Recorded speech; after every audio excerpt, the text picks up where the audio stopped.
Before we start this video, I just want to let you guys know that we are now officially sponsored by Match Bingo. We need every single one of you right now to click the link down below in the description. I mean right now, literally click the description right now and download the app. This is basically bingo with a twist.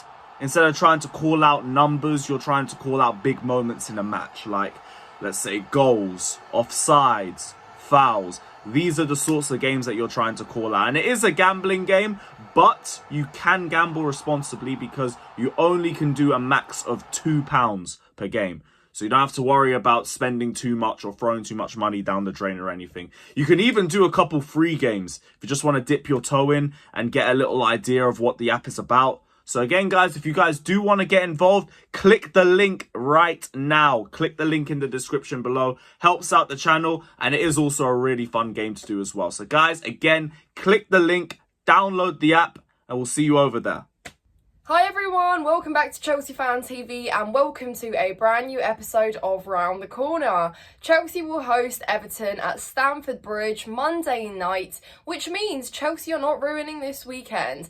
And for those that are in England, are probably enjoying the warm weather. So if you're a Chelsea fan, enjoy the warm weather. Football can't be ruined. You can enjoy all the rest of it. But Monday night, Everton. I don't think it's going to be an easy game. But then again, I've said that for every single fixture we've had in the league since last year, basically.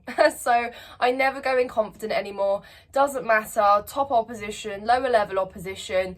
Chelsea's games have been difficult. We've been conceding a concerning number of goals as well. So it's just almost insane to think we're scoring 3-4 goals a game, but we're managing to just about walk away with a win or a draw. So it's simply not been good enough. Yes, we're scoring more goals than last season, but we are leaking more goals. At least last season, defensively, we were still okay-ish.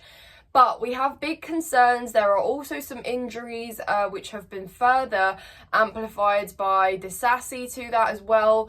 Obviously, Wesley Fofana has not seen the light of day in our defensive line. Reece James is obviously out. Chilwell has just not been himself. So there's lots to be concerned about. Obviously, Petrovic has had his few moments in the last couple of games, but I certainly have not been blaming him as much as perhaps other fans have.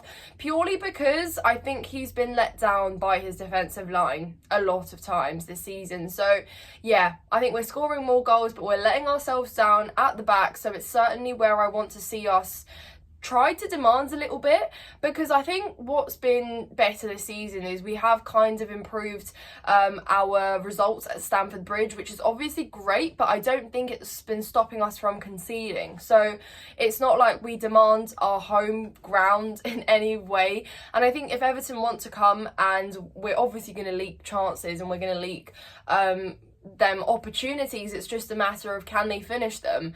And I think we're playing Everton at quite a dangerous time, because they are just going to be even more ready and up for it. They've obviously been hit by misery with points deductions. They're fighting for survival. They've been fighting for survival, and that almost just seems to be their story for the last, years or so. And I think they're going to want to turn up and play some football, potentially try and get a result against Chelsea, because they'll look at teams below them, like your Sheffields and your Burnleys, and think, well, if they've had a good go and walked away with a point, so can we.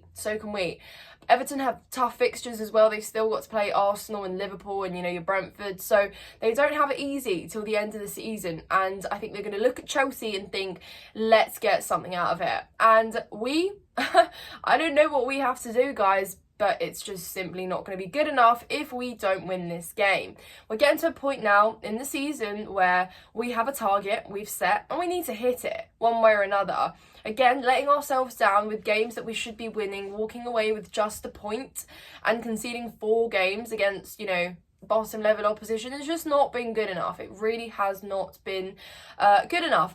But to get into a little bit of the game, obviously, as you all know and have been informed, Enzo Fernandez and Disasi have been added to this extensive, hefty injury list that we just seem to be can't get away from, guys. We just can't get away from. And at this point, it's not normal to be this numb to injuries that we have at the club.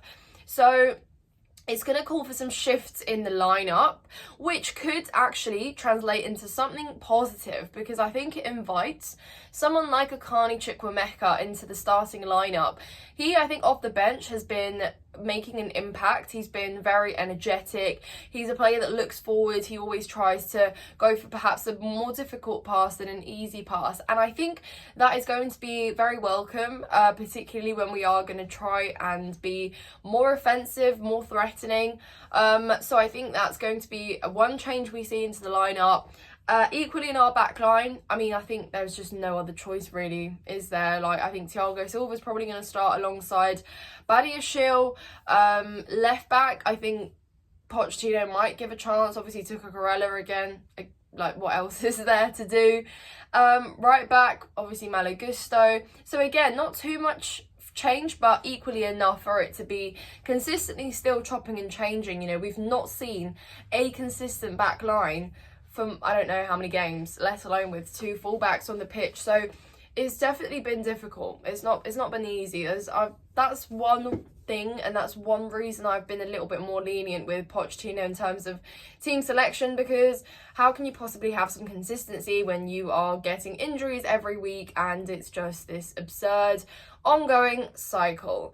But moving into midfield, it will be interesting to see this change of dynamic with Carney starting. I think Caicedo and Enzo have been up and down. They've not been the partnership, certainly, that we hope them to be in their first season alongside each other at Chelsea.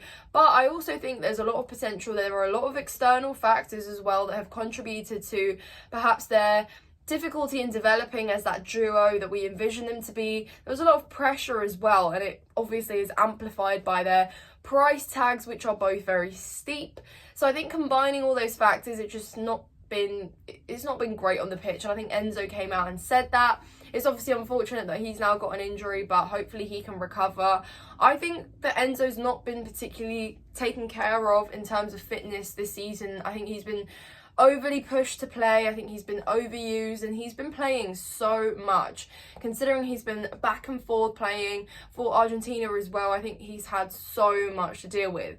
So I'm going to cut him a little bit of slack. But yeah, Carney, obviously Conor Gallagher throw into that mix as well. It'll be interesting to see what that looks like in midfield. I don't think they've particularly played alongside each other or started anyway. So again, you're looking at a new dynamic there, which will be intriguing to see. And I think moving up the pitch, it will be a choice again of Mudryk or Sterling. And I think Pochettino's been giving Mudryk a chance, which has been invited for. You know, we have been calling for him to start. If Sterling hasn't been as effective, then why not start the younger player or the one that is less experienced? So he might go for a Mudryk, he might go for a Madueke, or will be interesting to see. I'm not too sure actually. I just know one thing, and that's that Cole Palmer and Jackson will start. So I suppose it's a case of who do you start, Sterling or Mudryk? Let me know in the comments down below, or a Madueke even, and switch that up a little bit. But I think Cole Palmer's really solidified the Palmer role. Let's just call it that. You know, no one's starting in that right wing role, so I guess it's just the Palmer role, isn't it? Nicholas Jackson obviously leading the front line. I want him to get a goal, you know, I really do. I think it's now kind of coming to a point where he's obviously been involved heavily, he's been contributing, he's very good at sort of bringing the ball from deep, but then he does also struggle when he is alone up top. So I think it'll be cool to see whether Jackson can get a goal. I really want him to, maybe even two. Is that a bit cheeky? But yeah, certainly to get the best of Everton, we need to be clinical when given the opportunity. And yeah, I know it's easier said than done, but come on, Chelsea, we have difficult games coming up as well. It's not an easy fixture list, and we need to win this for momentum, for points. This is a must-win game. It will throw in such a sour feeling across the club, more sour than already is right now. And if Pochettino's not under pressure, because he is under pressure, yeah, this needs to be a must-win game for him, and I want him making tactical choices with actual sense, substitutions making sense. If things aren't working, make it work. And I don't know what the half-time talks are, but they certainly need to be better, because we can't keep coming out in the second half and regressing. That's just a pattern that we want to stray away from.